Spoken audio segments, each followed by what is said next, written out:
2017 की अभी तक ज्वाइनिंग नहीं आई है। सीजीएल 2018 के टीयर 3 का रिजल्ट नहीं डिक्लेयर किया गया है। 2019 के टीयर 2 का पेपर नहीं हुआ है और 2020 के एग्जाम का कुछ नहीं पता। और हमें सपने दिखाए जा रहे हैं सीईटी जो कि 2021 में होगा। प्लीज पहले आप अपने 4 साल का बैकलॉग निपटाइए।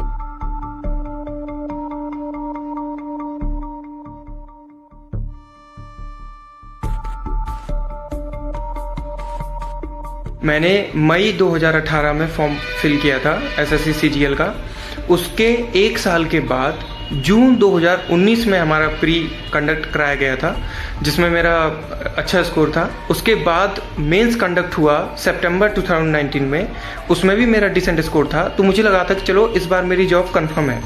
इसके बाद असली खेल शुरू होता है जब 29 दिसंबर को हम लोग अपना डिस्क्रिप्टिव दे के आते हैं, जो कि टीयर 3 है सीजीएल एग्जाम में। उसके बाद आज 250 दिन हो गए हैं और अभी तक कोई भी रिजल्ट नहीं आया है।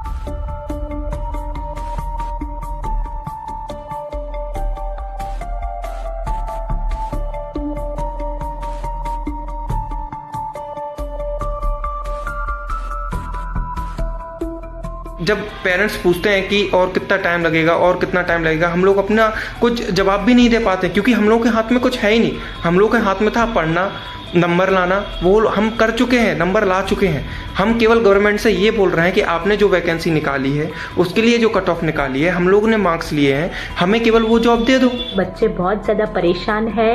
Please bring transparency in examination process. Please expedite the joining process as well and don't play with our future. इससे एक नॉर्मल एग्जाम करवाने में 2 से 3 साल का टाइम ले लेती है, जिससे हम जैसे यूथ्स का एक प्रीसियस टाइम, एक बहुत ही गोल्डन टाइम यूथ एज का निकल जाता है इस एग्जाम को फाइनल करने में। 8 से 9 महीने हो गए, we are still waiting for our results. ये सिर्फ हम जानते हैं what kind of mental trauma and financial burden we are facing.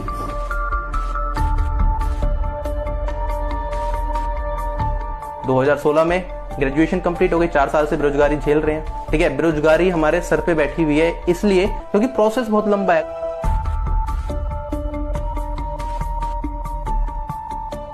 अभी तक 2017 के काफी लोगों की ज्वाइनिंग नहीं हुई सीजीएल से, और इस बीच 2018 एग्जाम भी होता है। तो अगर आप प्रोसेस में चल ही रहे हो तो आप अगले एग्जाम में भी अपीयर होते हो। सीजीएल 2019 का टीयर 1 भी हो चुका है, उसमें भी अपीयर हुए हैं। करें क्या, कोई ऑप्शन नहीं है, क्योंकि जॉब है नहीं, खाली है, तो एग्जाम में अपीयर भी हो जाते हैं ये सोच के कि एक अच्छी जॉब मिल जाएगी। हम लोगों की कंडीशन ऐसी हो गई है कि हम लोग मतलब ना ही किसी को कुछ बता पा रहे हैं, ना ही कुछ झेल पा रहे हैं, क्योंकि हम लोगों के हाथ में केवल पढ़ना था, वो हम कर चुके हैं। हेलो, मेरा नाम है विकास कुमार, VSTN न्यूज़ में आपका स्वागत है। मेरे हाथों में परसों का अखबार है 5 सितंबर। इसमें एक खबर छपी हुई है, SC ST की हत्या होने पर परिवार के एक सदस्य को नौकरी। ये बिहार सरकार द्वारा ये इसमें छापा गया है। बिहार सरकार SC ST के लोगों की हत्याओं पर नौकरी देने का दावा कर रही है। तो ऐसी खबरों से हमारे समाज के SC और ST के जातियां हैं, हमारे समाज में जो भी हैं, उनको ऐसी खबरों से उनका ध्यान भटकाया जाता है और उनको झांसे में लिया जाता है। आप लोग तो झांसे में आ गए होंगे ऐसे ही खबरें पढ़कर। सरकार कह रही है कि SC ST की हत्या पर परिवार के एक सदस्य को नौकरी मिलेगी। तो सरकार चाहती है कि जनरल कैटेगरी के लोग, SC ST के लोग की हत्या करें और सरकार एक नौकरी देकर उनके हत्याओं पर पर्दा ढकने की कोशिश कर रही है। और सरकार को चाहिए कि इस पे एक बहुत बड़ी, अगर किसी SC ST की हत्या होती है तो सरकार को चाहिए कि ऐसा कोई कानून बनाया जाए कि जो हत्या करने वाले हैं वो तुरंत अरेस्ट हो जाएं। और ये सरकार नौकरी देना चाहती है।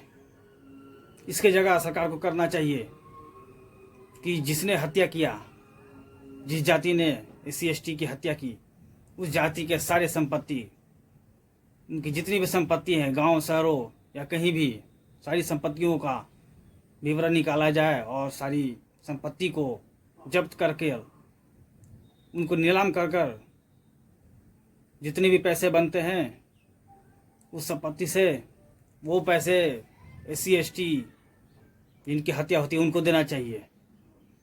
ये छोटी मोटी नौकरी देकर SC/ST को लुभाने का एक साजिश है। सरकार चाहती है कि लोग SC/ST के लोगों को हत्या करें। क्या सरकार यही चाहती है? आप लोग तो ऐसे झांसों में आ जाते हैं ऐसे ऐसे खबरें पढ़कर। और मैं कहना चाहता हूँ सरकार ऐसे ऐसे लोभ देकर जनता को अपने झांसे में लेने का प्रयास कर रही है।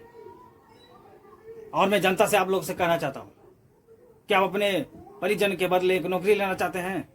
क्या आप चाहते हैं कि आपकी परिवार के एक सदस्य की जान चली जाए और सरकार एक नौकरी देकर उस मामले को ठंडा करना चाहती है?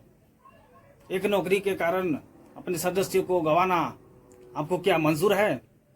सरकार को चाहिए कि अगर किसी पर ऐसी हत्या होती है तो जो उसकी हत्या करते हैं उन लोगों की संपत्ति, पूरी संपत्ति को जब्त कर लेना चाहिए और पूरी संपत्ति देना चाहिए और हत्या होनी क्यों चाहिए? पहले तो कानून बनाना चाहिए इतना कड़ा राज्यसभा में कि कोई अगर ऐसा करता है तो ऐसा कर ना पाए, किसी की हिम्मत ना हो ऐसे किसी की हत्या करने की। तो सरकार तो ऐसे कर नहीं रही है, ये झूठ मूठ का एक लोभ देकर गरीब जनता को मूर्ख बनाने का प्रयास कर रही है। ये तो राज्य सरकार की छपी हुई खबर है।